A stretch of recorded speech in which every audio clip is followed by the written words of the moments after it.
Brian, what up, man? How are you? I'm doing well, doing well. Can't complain at all. It never helps, does it? It doesn't. No. It hasn't helped me yet, anyway. So man, so we go back, right? We weren't on the same fight team, right? You were down the Yeah. street with Factory X and Mark, but we were in it right around the same time. Mhm. And I don't know. I've just been following you a little bit, like what's it called? Stalking you on Instagram, you The know? creeping. What creeping, watching your journey. And I've just enjoyed watching the journey. So I that's appreciate why I that. hit you up the other day.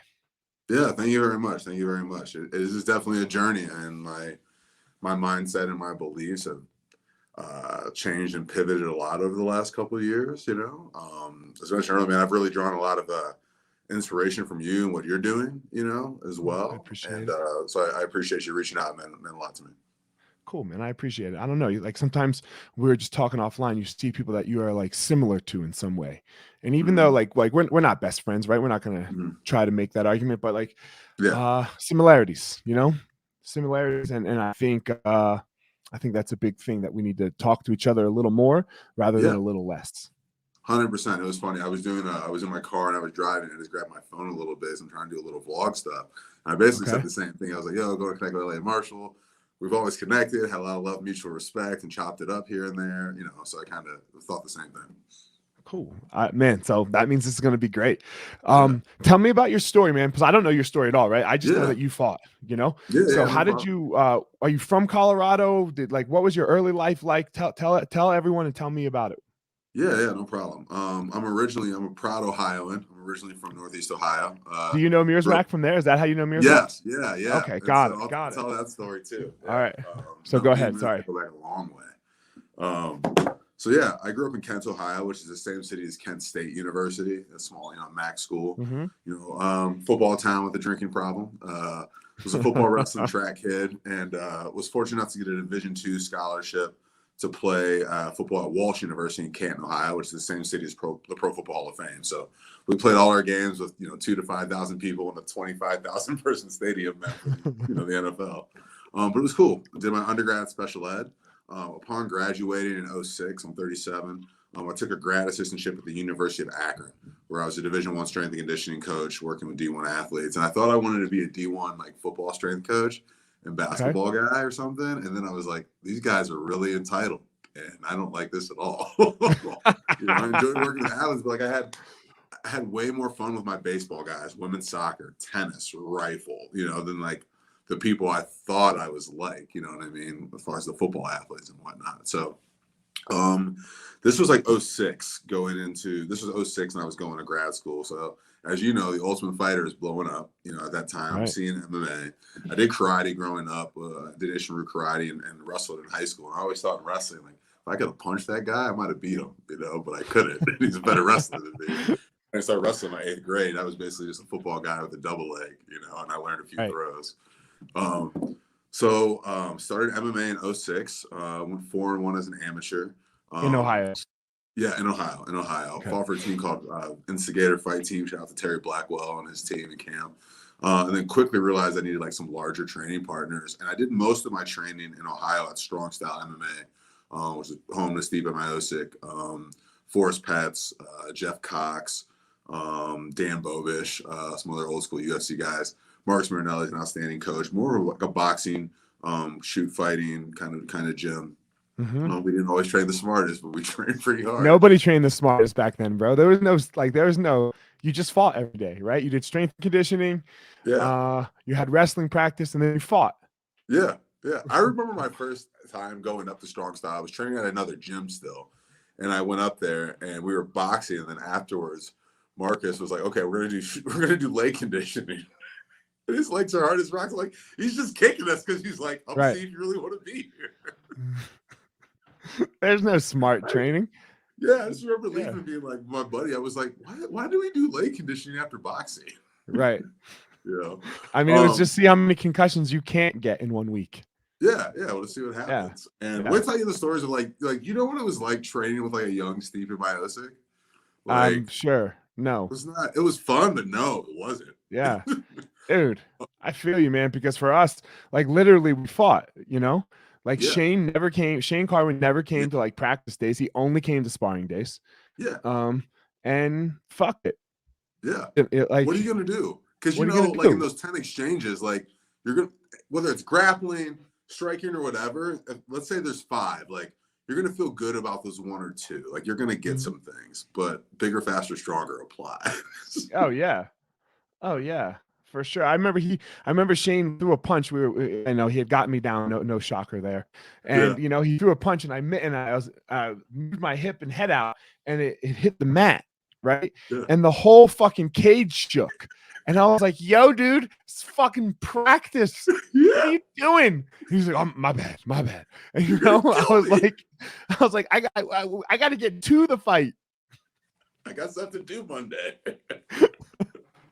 100%. So anyway, so yeah, same type of energy. Yeah. I was in the Ohio local scene. I was like, I had my very first pro fight on a very short-lived reality show called The Iron Ring on BET. We had celebrity rapper coaches. Mine was Little John. I fought on the NBA All-Star Weekend 2008 on a Monday night. It was produced by BET. The show was a mess. I fought a guy from Dipset, so Jules Santana was in his corner. It was wild. And so it was like a dogfight. Like we fought in a boxing ring, and it's like Little John and Rick Ross came in the locker room beforehand. And like, this is 2008 and we're in New Orleans, but like you can just smell weed coming through the locker room because it's like right next to the VIP. Sure. And Rick Ross comes through and he used to wear this giant chain of his own face on his neck. And Marcus, my coach at the time, is like, who is that guy? And I was like, it's Rick Ross, boss. Rick Ross, homie. Mr. Miami 305. Like how do I explain this? Right. So they come in the locker room and Little John's like, y'all ready? We were team head bussa. And he's like, and I'm nervous. I'm like 24, And he's like, you guys ready? And he's trying to get his hype. And I'm just nodding, just trying to stay quiet. And he says, he's like, you ready, Predator? And I didn't have anything to say. And I was just like, yeah. And he's like, see, that's why I like him. He doesn't say shit. He just goes out and fights and like storms off. I'm just like, what just happened? Oh, fuck. So lost that fight. We got fight of the night, got a whopping $1,500 bonus. And I was like, I made it, Yeah. At this point, this is my first pro fight. Immediately spent those on UFC tickets, I'm pretty sure. They were going to Ohio at the time, but lost that first one, but went on to be like 7-2, got signed to Bellator MMA in May of 2011. They quickly realized I was an athlete with a little bit more education than most. And so Bjorn Rebney, Tim Danaher, president and CEO at the time, they really took me underneath their wing. And so I started traveling with like marketing people, production people, just sitting in on meetings and things of that nature, just kind of like learning the game. And I get to go do some commercials, go to MTV Music Awards, BET Awards, and all that kind of stuff because I was an athlete and a fighter that they could sit in a boardroom, frankly, when they were pitching sponsors and things like that. And so I really soaked that up a lot. And so 2011, 2013 is when I first started coming to Colorado. I had met Chris Camozzi trying out for Ultimate Fighter season 7 or 8, maybe in Las Vegas. It had to be 8 because he was light heavyweight, right? Chris made it on 7 as a middleweight. Yeah. Yeah, but so I was on 8. I was on 8. So yeah, I was on season 8. Yeah. Was 8's final tryouts? Was that in Portland, maybe? Not Portland, or no, everything was in Vegas. Everything was in Vegas. Okay. Anyway. But I met Chris trying out for season 7. You know how it is. They're shuttling you around in those vans to get your medicals. And he was like the only dude I talked to who's like wasn't a jerk or like wasn't just like flexing. Like there's 100 of us guys. They're gonna pick 16. Like right. The energy's weird. So we started just chatting and just build a relationship. And I was back in Ohio from like 2008 to like 2011. We just stayed in contact, just texting off and on. He was fighting pro way earlier than me, and I started to want to travel after traveling and doing stuff for Bellator. And Chris didn't really have any middleweights. You know what I mean? I think Colorado was kind of barren for bigger guys for a while. And so I'd come out here a lot, like 2011 to 2013, and just kind of saw what the city was becoming and started thinking about life after fighting. And I knew jiu-jitsu and martial arts would be in my life, and you can't throw a rock and not hit like a solid program around here. And so made the move in January of 2014. After having some ups and downs in Bellator and wanting to change camps, and whatnot for that reason, was married at the time, and her family lived in Nebraska, so it was easier to be closer. And I was expecting my daughter, and so it just made a lot of sense, at the time. So got here in 2014. was just training and fighting, and then was working with Mearswack actually, or training with Mearswack some. And then I'll go back to that story, but I remembered he worked at a company that was cool. That's all I remembered. It was like, oh, he worked for some cool company with fitness or software or something. And I remember I was in like a Gap, and I needed a job because I lost the fight. I was like, I was thinking it was 12,000 to show, 12,000 to win, and the win went out the bonus. So you know how that goes. Yep. So I remember I called him in a Gap, holding my daughter. I was like, hey, I need a job that they let you train, right? And he's like, yeah, check it out. And so I ended up working at Zen Planner. That was like my first professional job. In Ohio, I was a special education teacher for 5 years, only about 2 years full time because I was traveling so much with Bellator, but I'd go back and work with kids with emotional behavior disorders. But I met Mearswack because one of his homies, my buddy Wyatt, went to the same college, and they trained together in Ohio. Or they went to a different college. One went to Cincinnati, one went to Miami of Ohio, but they changed to Georgia Girls School during the year. And so Wyatt was in the Cleveland area. When he was home, he would train in strong style back in the day. And so I was going down to do maybe a Muay Thai seminar with man, Hey, do me a favor. Scoot to your left a little bit. The camera kind of moved. Hey, there we go. Good. Back in it. You're good. Now you're perfect. You're centered. Cool. I went down to Cincinnati for like a Muay Thai with Dorian Price. Went to like a Muay Thai seminar. And our buddies connected. So Mearswack and I trained back in 2009 or 2010 together, and just stayed in contact and just kind of built a relationship. We always kind of thought I was fighting 185 at the time, so we thought we were going to be maybe fighting each other, but just stayed in contact with our friends. And then Chris moved to Denver. Mearswack moved to Denver maybe about 6 months before me or so. And then, obviously he was training with you and kind of going back and forth at Factory X, and it just flowed, just flowed well. Sure. So he helped give me the job at Zen Planner. That was the beginning of my software career. During that time, it's always talking to small business owners, martial arts owners who I, could readily identify with, but they were all over the country. And so I was pretty well traveled. So even though I was selling a software product, I was always talking to people about marketing and advertising. And that's what kind of led to my pivot eventually, is I thought that's where I wanted to be ultimately. So your career, I mean, like most of us, right? No, you don't have a world title. I don't have a world title. The Paramount 205 title doesn't count? I got one of them too. No, it doesn't. I don't know if I have a Paramount. I think I have a Ring of Fire. But yeah, so no, they don't count, even though it says world title on there. And the promoter of that show definitely calls you their world champion, right? And you're like, dude, world champion of guys who are mostly in the Midwest. Yes. They can fight for under 2K. Yeah, I'm one of them too. So I think everybody is. I think if you fought, somebody got one of them. Yeah. But anyway, there has to be a shift, right? And for a lot of us, fighting was it's so all encompassing, it's your whole identity wrapped up in it, and your whole everything, because people can't grasp it, right? People can't grasp what it's like to walk into a cage and fight another human unless you've done it. Like everyone likes to say, oh man, I'd go fight Mike Tyson for $1 million. No, you wouldn't. You'd fucking shit your pants on the way out, and you wouldn't be able to make the walk. You would sign up. I agree. Everyone would sign up to do it, but you wouldn't make the walk. You'd chicken out. Yeah. So, make the walk. What happened? Well, because that's what it's all about. Can you make a walk? Right? Can you make a walk into an arena? Like, that's my thing. Can you make a walk into the arena where you can actually go find your power? So how did you do this? Because obviously fighting, you have to then transfer this idea of cage and walking into that cage, because that was the walk originally, but now it's got to be a different walk, right? It's got to be a different arena. And generally in between those two walks, something not so fun happens. And I don't know your story, but I'm assuming it's somewhere in there. So what happens? It's interesting. I feel like I've had to do this twice. The beginning of it was being done with college football. I always, I knew I wasn't going to go to the NFL, but you think you might. You know what I mean? You don't really understand when the game's going to end. And I actually got ejected out of my last college football game. And that was the segue of my fighting career. Literally on the last play, special teams guy tried to one of those guys who didn't really play tried to cheap shot me, and I saw him and I hip tossed him, and my helmet came off and I just started punching him. Oh, fuck yeah. And we got ejected out the game. I got ejected. My coach was like, "We're going to go to the playoffs next week. You're not going to be able to play." And I was like, "We're not going to the fucking playoffs." We did.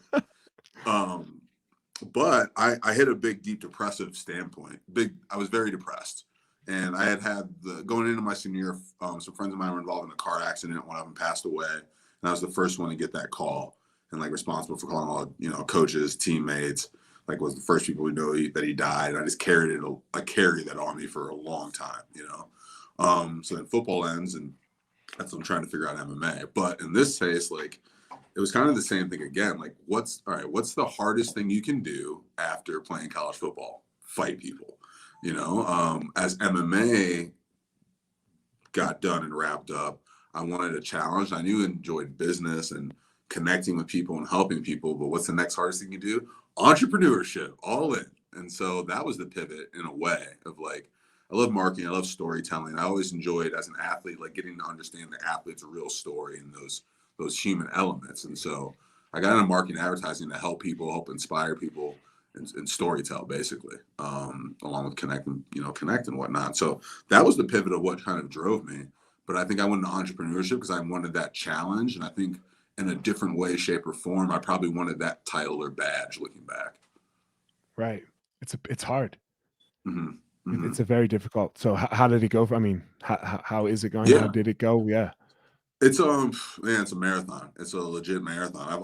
It's funny because I've always I was known as an athlete, as an explosive fighter. And I was like, soon I was, you don't get paid by the hour in there. And I had a lot of first round wins and stoppages, but there's a lot of times I ran out of gas 7.5, 8 minutes in, Right. And I've had to like reframe even my fitness and my health and nutrition of like, oh yeah, there's no trophies. There's no award. Like you have to do it for you.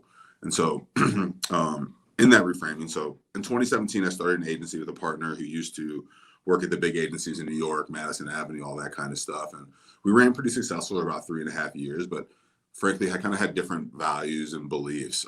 She's originally from Colorado, parents had a house in Vail, was up there a lot. And I'm like bleeding through my eyes trying to make things happen, Right. So we ultimately kind of split after 3 years. And then I kind of just was freelancing and, people like, let's get put in a label or box as like a sales guy or business development, but really I'm a relationship guy. And if I can help and service you with my team, my network, or my community, then great. And so I've really tried to carve a niche into strategy. And, because of being well-traveled, connecting with people, being pretty empathetic, like kind of qualitative research and understanding people and human behavior, beliefs and behavior, I've really started to flow into that. And so, it's going well in the sense that it's still adapting and evolving. Like, when you're doing your first agency and then it fails, for lack of a better word, you're crushed, and I've worked for a couple of different agencies and things like that since. I'm still exploring that. Now I've kind of decided to live in a place where I do my own agency stuff and kind of freelance, but I've also worked for large companies so I can build. When you say agency, explain agency. Yeah. So it's funny. What I'm building right now is an agency that I'm calling Reciprocity Creative Collective. But for the traditional standpoint, it would be an advertising and marketing agency.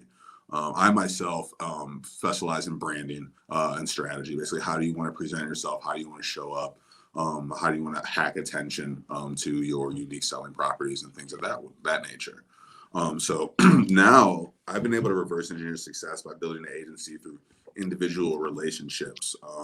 People that some of them are full-time freelancers and other people are art directors, videographers, editors, graphic designers, copywriters, and things like that. And some of them work for companies for full-time jobs. Some of them work for large agencies. But I've made it my point to really understand people's goals, visions, and dreams and what they're looking for as an individual, and then saying, how can we strategically align?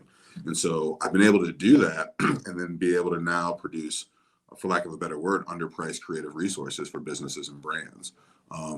Since I don't consider myself a salesman at all, I always tell people I have no interest in convincing you of anything, but I'm happy to give my ideas, my information, and my perspective, and I'll help guard you, or walk you to that decision. And so I've really just tried to be a resource for people.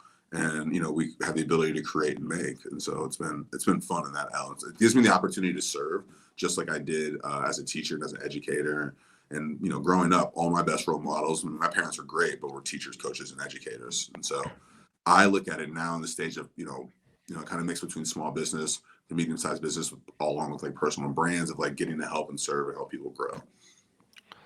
What is this thing that your Raj the Human, I think, on Instagram, like you've talked about values and people. What is this thing that you have? Like, how did you get drawn to this kind of holistic way? It was what it sounds like to me. Yeah, thank you for that. I haven't thought about that previously. I think I started to recognize not everyone had the mom and dad that I did, and I think my parents are great. Got some childhood trauma like everybody else, but in the big scheme Yeah, of who things, doesn't? like I'm gonna fuck my kids up too. So what? yeah, Yeah. just a little bit. But I recognized even going into special ed, I saw teammates that had like mild, moderate learning disabilities, and I thought, okay, if they just had a little bit of help, if someone could just guide them a little bit more, they'd make it. And so I recognize I've had to overcome plenty of adversity, but my blessings, my privilege in a way.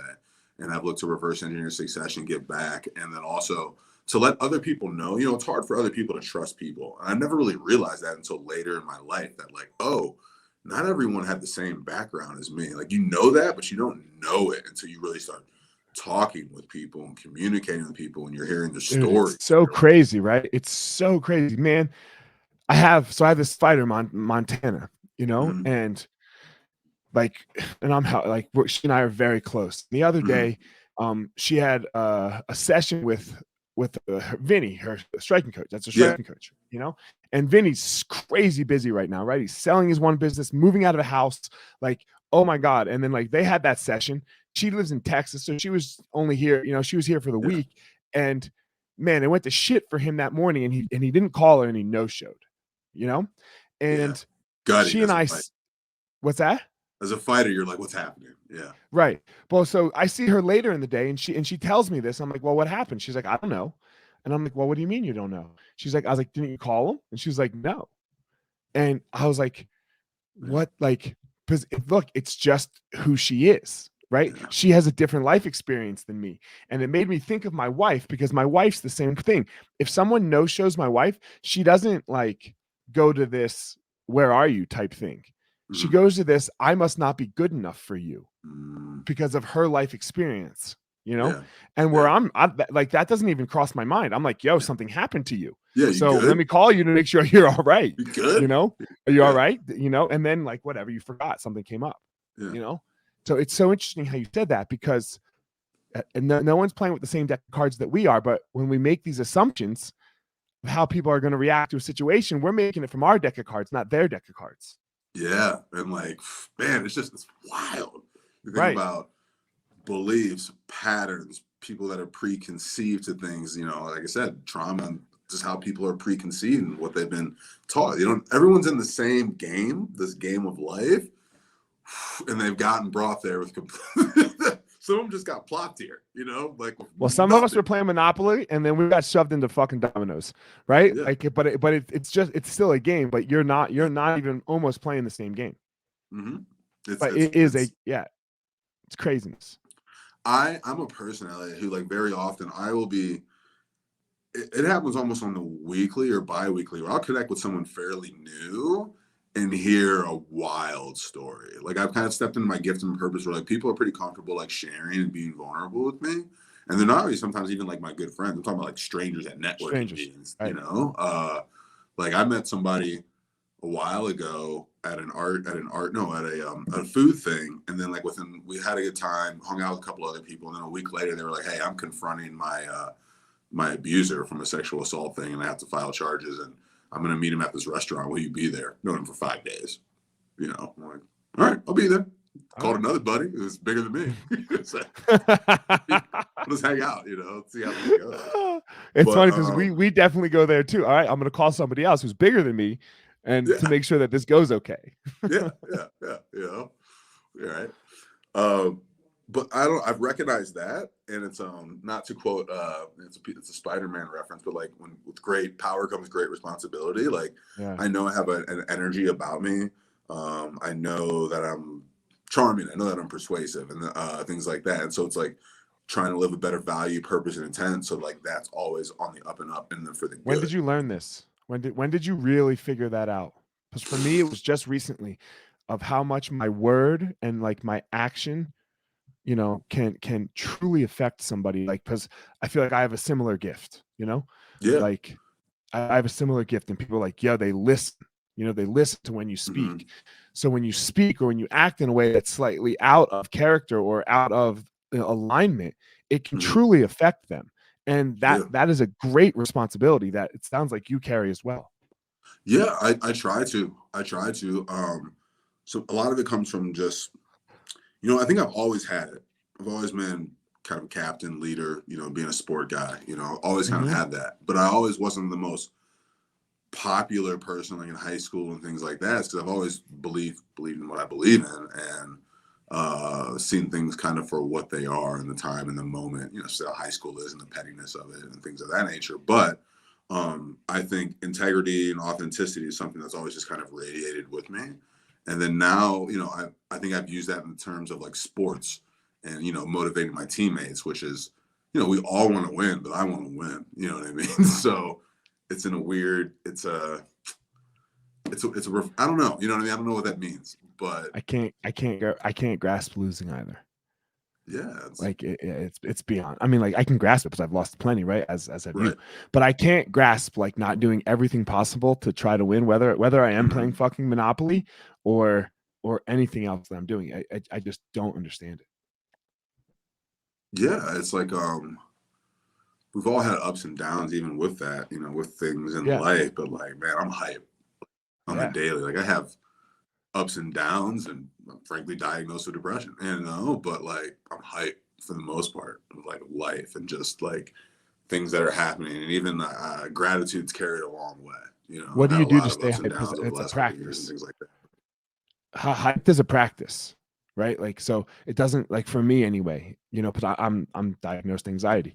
But I have a practice and a routine that I go through that I make sure that I show up in a way. Do you have a practice Mm-hmm. of hype, quote unquote, like So something that you for do for me, Brian? I will. Sorry, I'm cutting you. I lost you a Yeah, little bit. As far go as ahead. like, I think what I heard was you were saying anxiety, and you were talking about your kind of your ritual or what you do Yeah, to show to up be to breathe hype, that right? out. So So Elliot it, shows up skillfully. mhm. um, sometimes I have to set myself, depending on what's going on in my life and personal, as I walk into an environment, and I'll breath work in the car or things like that. But I've been in a pretty good flow state of late, of just a flow state where I don't always have to do like a heavy amount of breath work and thinking about it. Like I really think my what is time, but my macro is on the good pace, and I think I have to do a better job of like making the time to do breath work, and not just when I need it and things Right. of that nature. But I don't have a consistent morning routine and things of that nature, which I need to be better at. But I'm spontaneous, I'm impulsive, and like a little bit of me is chaos to creation a little bit. And so Right. there's certain things I'm just starting to work with a trainer again, as a guy who doesn't need a trainer, but I need a trainer right now, trying to, get back on the mat more, and just things like that. Like I'm setting some things as far as those routines. My brain is so wide to reverse engineer success that I throw everything out there that I want to do and then like back into the other things, which is a weird strategy, but works decently Yeah. well. Does it get you in trouble ever? Do you get Oh drunk often? yeah. Yeah. Yeah, I see ebbs and flows. Like I'm not. It's a. I know it's successful from a actions and results and a quantitative perspective. I don't Mm-hmm. have also sometimes the numbers on like how effective I might be on certain other ways. On certain things. But you go with kind of gut and feel, and then also I feel like with relationships and people, you build kind of bumpers around you. You know what I mean? To like as a in your position, as a leader, and your roles and responsibilities and the direction you push and pull, and there's other people that fill those gaps, you know what I mean, Mm-hmm. around. And so Mm-hmm. I'm trying to figure that out, like basically like in my business and my personal life. Like I know I need a micro team and support. Like it's all me, in a way, but also there's certain things and support that are crucial within your relationships. Yeah, for me, I would say as I grow and as I do my thing, I realize my circle has to stay very small. Mm-hmm. Now that's my circle. That's my like inner tight circle. Now once I start going out, it gets very large, and I'm great with that. Yeah. You know, but I realized who is this little thing that can touch Elliot's heart. Like I had to define who's allowed to touch my heart. You know, like and I only worry about the opinions of those people when it comes to me. Now, look, I'm not saying like if I'm an asshole to somebody outside of that circle that I'm not like, oh fuck, I fucked up, right? Like that's not what I'm saying. But when somebody comes down and is like, yo, Elliot, what do you think about this? Then like you have to kind of be in that circle for me to be paying attention. And outside of that, I do my very best to like touch a human soul. And that's the goal. So it comes down to knowing who I am. So, and knowing where you are. But that was a process, right? That was a process for me. What was your process like of figuring that out? You know, I think I'm still in it in a way. I think I'm open. I think to your point, and even kind of said earlier, like I don't want like to think of myself as convincing someone, you know, of anything. And I also, I know my intent. I know even if they don't understand it, you know what I mean? My strategy as far as how I'm looking to communicate or deliver or whatever, like I know my intent. And so that keeps me from not worrying about people's opinions and judgment. Because then again, going back to what we talked about earlier, you don't know how they process and their background and things like that. And so, you know, I can come into sometimes places like high energy and that rubs people the wrong way, even if I'm casual, you know, or I try to make an effort to communicate in a way to disarm and build trust. And part of that is because I know people need that. And then part of me is my subconscious self that's like, Brian, you know, you're looked at as a fighter and a large black man. Like you need to get this situation. I don't know. It's weird in a way. I do it, you know, like, I don't know. Let's talk about that last piece, especially a large black man in today's current climate, you know, where you know, I'm the same. I think I'm lighter skinned. That category. You fit the description. Yeah, I fit the description, you know. So what do you do with that? You know, what do you do with that when in this, you know, because I land in many different places in this, you know, woke culture that we all fucking live in right now. I'll say my children are biracial. Their mother and her family are from middle of nowhere, Nebraska. Okay. You know, there's some so they're white as can be. Yeah. Very. You know, yeah. My wife's Mormon, bro. She grew up Mormon. So fuck. Yeah. Navigated some shit. Yeah. So go ahead. I feel you. It's interesting. I lean into the uncomfortable.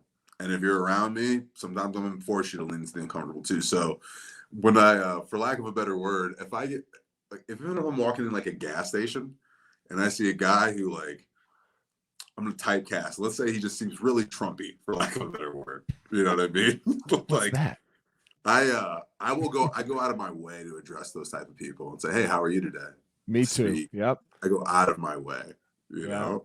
Not to be mean, to say hello.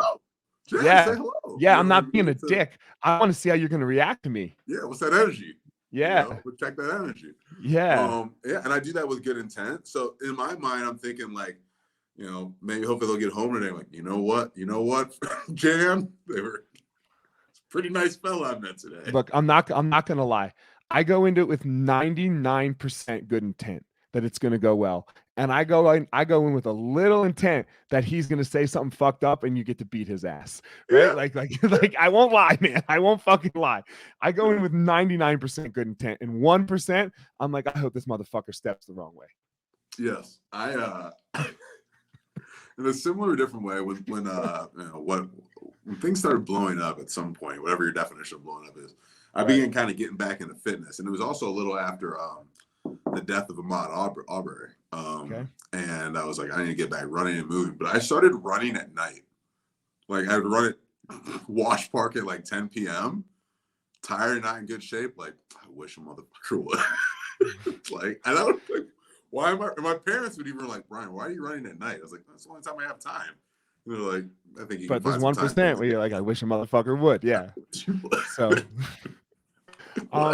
we live in such a weird time, right? Especially with this, you know, when it comes to African Americans and just the underprivileged to start with. Yeah. And look, my perspective is this: we need to do everything we can to to equalize out the opportunities for everyone in the world. Yeah. It is not fair, right? Yeah. It is not fair and is not equal. However, when I'm speaking to a young black male or a young gay person or whoever it is, I'm not going to tell them that it's fucking unfair. I'm going to tell them that they can do it. Like you need to be able to do this, because if I tell you it's unfair, then you're fucked. Because if it's unfair, then you're fucked. You know? Yeah. So I can't understand why we can't land on both sides of this fucking argument. Like, why do we have to choose one side of yes, it's unfair, or no, like the pick yourself? Yeah, I believe, pick yourself up by your bootstraps. Yes, come on, let's go. But that's for the individual. That's not for the greater whole. So, you know, why is this so difficult for people? Conscious and unconscious bias, and just in lack of empathy. Yeah. You know, whether they can't. I very often say, the truth is somewhere in between. Right. With anything. But what is truth? Truth is generally based on feelings, emotions, and wanting certain desired results, you know? So even what the truth is in certain scenarios get a little gray, a little vague for people, you know? Sure. And not enough people want to really think, really think or really talk about some stuff to examine these things, these process, you know, because you get it every once in a while. Like you've been somewhere where you've had a conversation with someone and they have different beliefs or viewpoints, and you're not sort of trying to convince them, but you enlighten them or share something, and you see them, you see it kind of hit them and change it, you know. But it takes a lot of work to get there, man. and and it's a lot of work for us to say that, and then also be there to receive. Know who is this person for me? It's Leicester Bowling. You know, Leicester, it's Leicester Bowling. You know, because I mean, on the surface, he's a Trumpian, right? Yeah. You know, and he grew up in, I can't remember the town right now. Right, Lyons, Colorado, where there's not a fucking colored person, other than maybe a broke Mexican that works at the fucking Mexican restaurant. You know, but and to have me as a friend is different for him. You know, like a black Jew. I'm a black Jew, and he's brought me in a couple situations recently where or I've talked to like his wrestler kids who are a lot like him, right? Like, you know, white kids, you know, and we're like, yo, this isn't cool, and this is why it's not cool. So, but it took a while, like you're saying, it didn't happen right away. It took a minute, and to his credit, he sees it. You know, now look, is he going to stop being a conservative? No, right? But like, I don't really fucking care. Like, what are you doing to the individual person that you're dealing with? Yeah, absolutely. You know? It's funny. I've had a little opportunity to spend time with Lisa. He coached Chris Camozzi for a bit a couple of years ago. So we were on one or two travel trips together. Okay. And played some blackjack together. Oh man, I'm sorry. How long did you get stuck at the table? I mean, he's got more money than me, so. Bro. That's the fucking problem though, man, is you don't leave. Like I had to steal his chips one night. Like we're leaving. And then he's like, I'm gonna go to McDonald's, you know, and like I go and he's walking back to the table. I'm like, where did you get that $25, motherfucker? You know, like we're leaving. It's 3 a.m. We have been here since 6. Okay, we're fucking leaving. The plane is leaving. Yeah. Anyway, go ahead. With Leicester. I know I cut you off with a problem. You're saying you had an opportunity to be around Leicester a couple times. Oh yeah, we just have to train and hang out. You know what I mean? And for a couple shows, we had a couple travel trips and things like that. And got to wrestle with him and train with him some for maybe a year or so. But it's just a good dude. And I'm saying like obviously you guys have a different level of relationship and stuff. But like as you're speaking of that, like I can't particularly call on anything, but like. I know what that energy is, you know. Yeah, it's a cool thing when it happens. A couple questions here as we close it up. Man, there's why, like when it comes to like coming on the show, right? I believe that the biggest asset that anybody has is time, and I hate to waste mine. You know, I can't stand wasting my time. Like, for example, I want a private jet. And I don't want a private jet for the glamour and the glory. You could give me the service of coach with a wide seat, because I'm a big dude, you know. But I want to drive up to an airport. I want to leave my car there. I want to get on a plane. I want to fly somewhere. Have the other car waiting for me. But that saves you like 4 hours. It's 4 hours of time. Yeah. you know, and that is what's most important to me. I hate the fucking airport waiting. Yeah. Why would you take your time and like come on the podcast? Because like you don't have to do Yeah. this. I'm not Joe Rogan. Like this is going to do nothing for you. You know, you might gain one Instagram follower. But like, so why? Why like, yeah, I got an hour. I think I might have said this earlier. I also, as time is very important, but I also very often say time is fake, and it's based on our beliefs. You know, it's based on our beliefs and what our priorities kind of are. For me, I knew as I go to this, like I knew this was going to be what it is, like a good energy and experience, and I value that and the you know, the connection and, you know, further building a relationship, you know, and things of that nature. And so I'm like, oh, that's gonna like, oh, it's here. Me and Ellie are chopping it up. You know what I mean? Like Sure. that's here, you know? And so I kind of look at it that way. And even with things like I love driving, I love road tripping because I like to think, you know what I mean? I like to almost travel slow in that aspect. Okay. Because of the process and the thing. But I'm a complete extrovert. Like I love talking to people, you know, Me too, like, yeah. you know, like, but yeah, for me, I'm very often saying time is fake. Like a while ago, I was talking to a friend, and they were like, "You're late a lot." And in my head, I was like, as she said that, I was like, "Yeah, usually because I'm doing something, I'm working, or you know, whatever. I'm scattered." And I thought to myself though at the same time, and I was like, "Yeah, I'm late a lot, but you don't communicate your feelings authentically. So who's wasting whose fucking time here?" Like that's where my head immediately went. You know what I mean? Like, yeah, what am I? I'm 5 minutes late. What are we doing here? You know what I mean? Because like, right. So I think about things in that way sometimes, and like other people But you're don't still necessarily. a time. That's still time though, from my perspective, right? Yeah, Because you don't want to waste your time communicating with someone that's not going to communicate their feelings authentically to you. Yes. I guess it's just going. This definitely will get real funny. Like the time different. Yeah. Different No. I time agree with you that time people. isn't that the time isn't real thing, but authentic time is a thing. Yes. Yes. Yeah. You And I know. crave Yeah. that. Yeah. I crave that. And Sure. so maybe that's probably the answer and the magnitude within that. You know. Got it. Yep. Yeah. I believe everyone has a unique power in the world. You know, Mm-hmm. something that they go out in the world and doesn't necessarily make you rich or famous or anything. What would you say your power is? I